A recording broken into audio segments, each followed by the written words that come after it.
The 1947 Ballantynes Fire was said to be the worst fire in New Zealand history. The fire lasted for about 2 hours and there were 41 casualties. 28 perished, 1 died from injuries and 20 other persons were reported missing. After 40 minutes of the fire starting, the building was already ablaze. How the fire started, no one knows. On Sunday, 23rd of November 1947, there were arrangements for what was to be the biggest civic funeral ever to be held in Christchurch.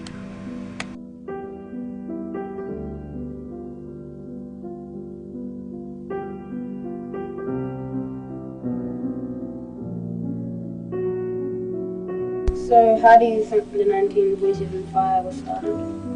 Well, it was never established how it was started. They thought it could have been started by a cigarette butt, but I think they decided it wasn't a cigarette butt, and that the most likely cause was an electrical fault, because there was a cable coming into the building that got very, very hot, and people knew it was hot, but it didn't get fixed. So it seemed like a likely cause of it, but they never decided for certain. And what was the condition of the building before the fire, and how was it after the fire? Well, the condition of the building before the fire, I can only guess at because I wasn't there, but I think it was in reasonably good condition. Ballantynes have always tried to keep their buildings in good condition, but the types of materials that were used weren't most, shall we say, helpful in the circumstances that occurred, because there were wooden floors and the walls were made of very combustible material, very stuff that burnt very easily.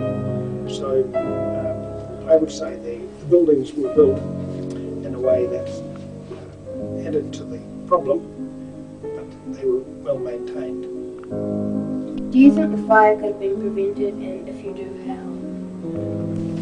Well, it's certainly clear from the evidence after the fire that there were many things that could have been done to make things different. And the first thing was to build the buildings in a different way, so that they weren't made of such flammable material, and there should have been a sprinkler system and a smoke alarm system. I don't know if they had a smoke alarm system. There was a long list actually of findings of things that might have been done differently that would have helped.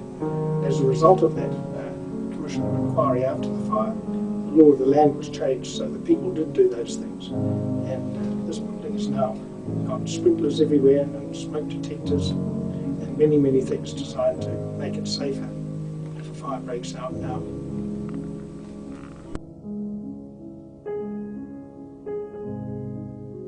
One of the original Ballantynes building still stands to this day, because at the time of the fire, the building was separated from the burning building by a car yard. After the fire, Ballantynes calculated that they have lost $500,000. After they surveyed the damage, they started to rebuild the shops. In 1971, they finished the first level of the shops, and they used it for the shop while the second level was still being built. When they built the new Ballantynes building, they put in the sprinkler system and the fire alarms. So now a fire could easily be detected and extinguished. Even after that great tragedy in 1947, Ballantynes has still been able to keep up their quality and great service. The 1947 Ballantynes Fire should never be forgotten. Killing 41, it should be remembered as one of the biggest fire tragedies in New Zealand history.